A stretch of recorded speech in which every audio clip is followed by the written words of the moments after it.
If you're a caregiver or if you know somebody who is, then you already know. You know the incredible dedication it takes, and you also know about the quiet struggles that often go unseen. Today, we're going to look at a really powerful shift in thinking, one that can honestly transform those challenges. So let's dive in. This right here, it just gets it, doesn't it? This quote captures the real day-to-day reality of caregiving. I mean, it's not about these grand, heroic gestures. It's about the small stuff, right? The bath, a meal, just the simple act of getting through the day. And it's right there, in those little moments, that this new approach can make all the difference. So, let's talk about the big idea here. It's called the small win philosophy. And look, this is not about adding one more thing to your already packed to-do list. Not at all. It's about totally changing the way you measure what a successful day even looks like in a caregiving role. And really, isn't that the goal? This whole thing is designed to be a compassionate strategy, something that offers a bit of relief, a little validation. It's all about recognizing that, yes, some days are just hard, and the goal is to find a way to make them feel just a little less overwhelming. Okay, look at this. This is the real game changer. On the left, you've got the old goal, a perfect day. I mean, come on, that's an impossible standard, right? It means zero spills, no arguments, everything runs like clockwork. You're just setting yourself up to feel like you failed. But now, look at the right side. The new focus is just a calm moment. Just one. All of a sudden, success feels possible. It could be 5 minutes of quiet coffee or sharing a laugh over an old picture. It's real, and it's something you can actually achieve. And this isn't just some feel-good idea they pulled out of thin air. It actually has roots in a real scientific field called behavioral gerontology. Basically, it's the science that explores the connection between aging and behavior. It gives us a framework for understanding that, a lot of times, those difficult moments are really a form of communication, not just someone being defiant. It helps us respond with compassion and strategy instead of just reacting. Okay, so this all sounds great, but how do you actually do it?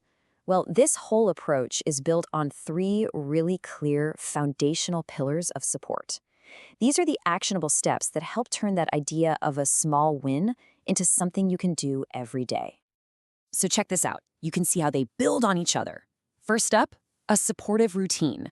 This can be super simple, like having lunch at the same time every single day. It just lowers the anxiety for everyone because they know what to expect. Then, within that routine, you create a predictable moment. Maybe it's playing their favorite song right after lunch, every day. It's something small, positive, and dependable. And doing that, well, that opens the door for the real goal, a restored connection. A genuine moment where you can just connect as 2 people. So the crucial thing to get here is that these aren't just random actions you're checking off a list. A supportive routine, a predictable moment, they aren't the end goal themselves. Think of them like bricks you're laying down, one by one, and together they are building something so much bigger. Which, of course, leads to the big question, right? A foundation for what exactly? What is the whole point of focusing on these tiny daily actions? Well, this is where our perspective starts to get a lot wider. So now we're going to zoom out.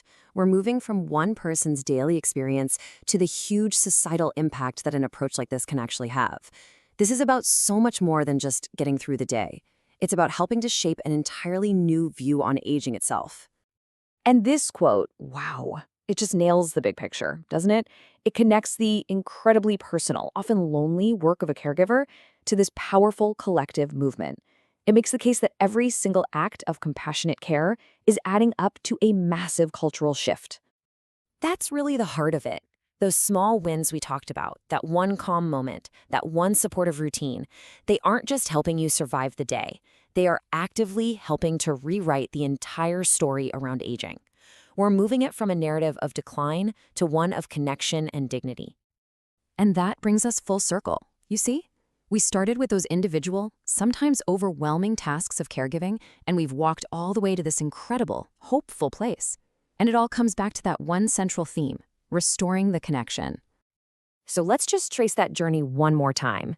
We start with the micro, the overwhelming tasks. From there, we build a structure with supportive routines. Those routines make space for predictable, positive moments. And those moments allow for restored connections. And when you multiply those connections by millions of caregivers, you get the macro shift, a new, more compassionate view of aging. If you take only one thing away today, please let it be this. That huge, grand vision can feel, well, a little intimidating. But it's built on the simple power of one supportive routine, one predictable moment, and ultimately one restored connection at a time. That's where all the magic happens. So I'll leave you with this question to think about. It's not about having a perfect day. It's not about doing everything on the list. It's just this. What is one small, intentional thing you can do to build a restored connection today? Thanks so much for joining me.